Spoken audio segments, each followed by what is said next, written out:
I know it's tough. I know. Please don't cry. I promise, whoever buys you will take great care of you. And if they don't, they shall suffer. No, trust me.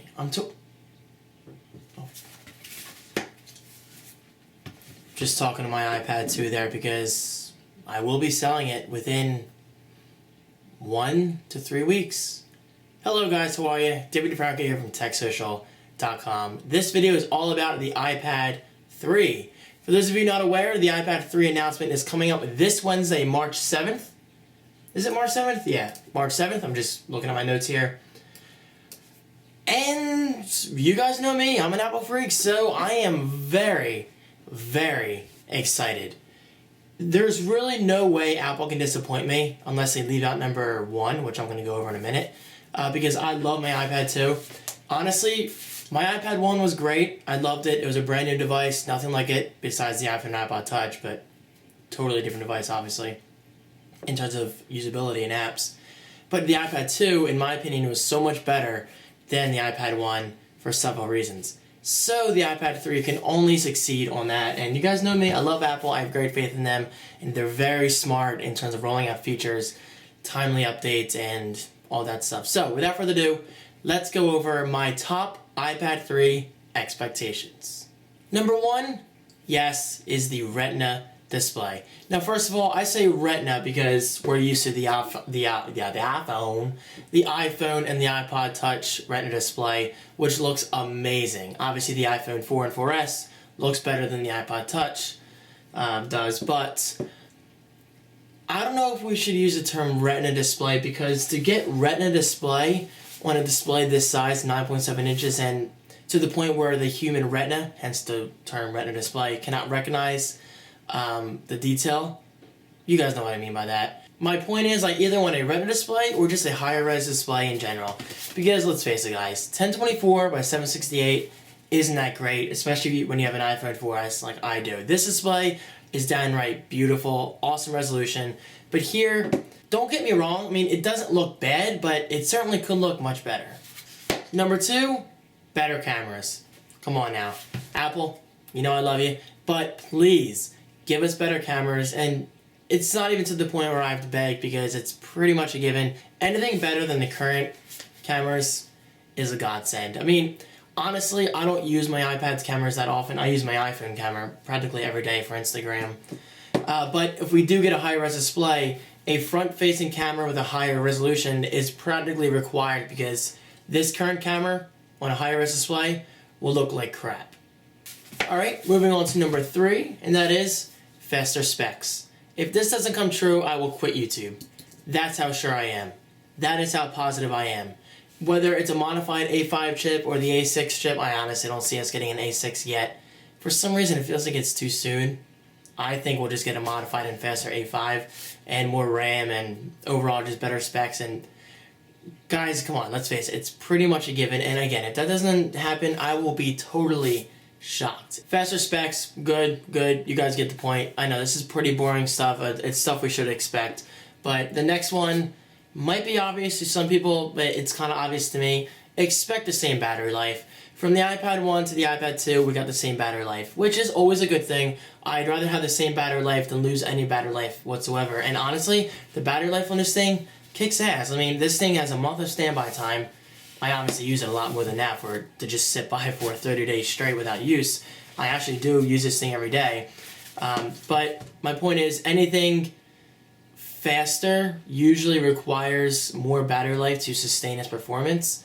So it's kind of hard to say. I personally predict that we'll have the same battery life, but maybe a thicker case, because to make room for these new components and a thicker battery, we will have a thicker case. But when I say thicker, expect like millimeters, guys. Don't expect inches, because trust me, you know Apple, they love their aesthetic design, which I don't blame them. That's why I love Apple products. They work well and they look awesome. So anything a little thicker than this won't be too bad. Next up is accessories. Yes, just like the iPad 2 and the smart cover, which is right here. It's magnetically sticking to my desk. Honestly, I don't use this because I'd rather have more protection, but I'm very interested in seeing what kind of accessories Apple comes out with, because this thing, this time last year, blew me away. And it still does, honestly, guys. I mean, it is probably one of the coolest accessories I've ever used on a mobile device. I mean, look how cool this is. Bam. So awesome. Open it up, iPad turns on. I don't know why I'm giving you guys a demo this time last year. Just, you guys already know how it works, but you guys know what I'm saying. Any new accessories from Apple, I'll obviously be interested in, and those accessories could possibly coincide with some new features, such as the iPad 1 to the iPad 2. The iPad 2 was the first tablet from Apple that had a built-in magnet, which I'm still fascinated by. I like the whole open and it's on and then close and it locks kind of feature / mechanism. And finally, last but certainly not least, Siri. Now, people may argue, oh, David, no, nobody uses Siri. Siri sucks. It never works. I have to totally disagree. Well, 90% disagree. Yes, Siri is down now and then, which isn't very convenient. However, it's gotten a lot better since launch. I can honestly say that. And let me keep that honesty going by saying I honestly use Siri. Why am I getting my iPhone? I use Siri just about every day. I use it last night to wake myself up for my dentist appointment this morning. Yeah, I know I can go to the app, but you literally save like 30 seconds to a minute of just telling Siri to set your alarm. I use it every day for, well, alarms, like I just said. Timers for when I cook food, like 40 minutes in the oven, like set a timer for 40 minutes, or I'm watching an auction on Quibids. Actually, last night, that's just how I won my XP500 gaming headset. I told Siri to set a timer for 3 hours. She reminded me. I watched the auction, and I won.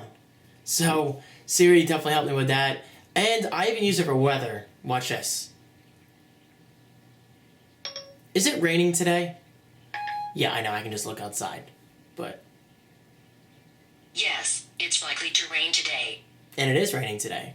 43 degrees. So, as you can see, I do use Siri all the time. Oh, and I actually do use it on the road. For instance, Monday I was traveling with my friend David for a business trip, and we needed to look for lunch. And I said, we're hungry.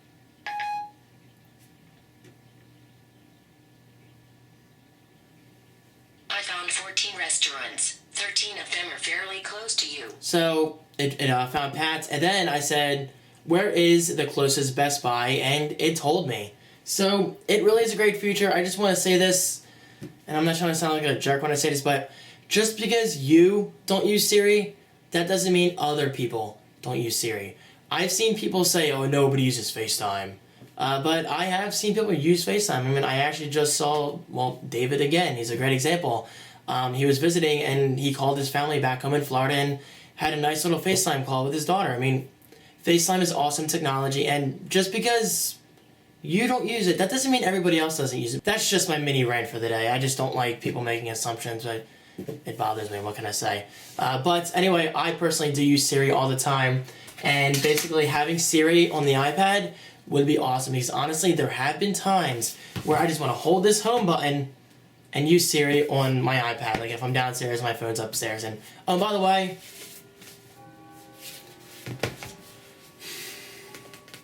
do you hear that? Do you hear that? That was a grenade. I'm kind of hyper today. Maybe it's swallow coffee. Either way. Somewhat mark my words. The home button, guys, it's not going anywhere. Trust me. And if I'm wrong, I will gladly admit that I'm wrong, but I like to think I know Apple very well and their strategy. They just announced Siri last year with the iPhone 4S. So when users get the iPad 3, if it has Siri, there's no guarantee, but if it does have Siri, I can guarantee you this, though, that we will still use the home button for Siri, because it all comes down to ease of use. Users of the iPhone 4S will want to use the home button. I love you. Come on.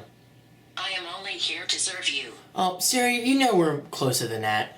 But that functionality has to convert over to the iPad via the home button. Guys, it has to be easy, it has to be intuitive, and it just has to work. And those are my expectations. What do you guys predict? Just post below. And of course, yes, I will have an iPad 3 announcement video covering all the features, details, and of course, my personal opinion. Now, this isn't an ask a question video. My regular viewers know what I'm talking about. I usually give you guys a free audiobook in relation to the topic. But because today's video is such a large topic, I'm going to relate it to the iPad 3 in Audible anyway, in the, fashion of giving you guys a free audiobook. So go to audibletrial.com/thecreativeone, sign up for completely free, search Steve Jobs, it's a $35 value. It is your audiobook to keep for life for free, and you guys can cancel your account at any time, but I do encourage you to keep it because I love audiobooks and podcasts and all that stuff. But for now, you can get that audiobook for free, again, using the link below for your convenience. Thank you guys so much for watching. As always, I appreciate your support, and I'll see you next time.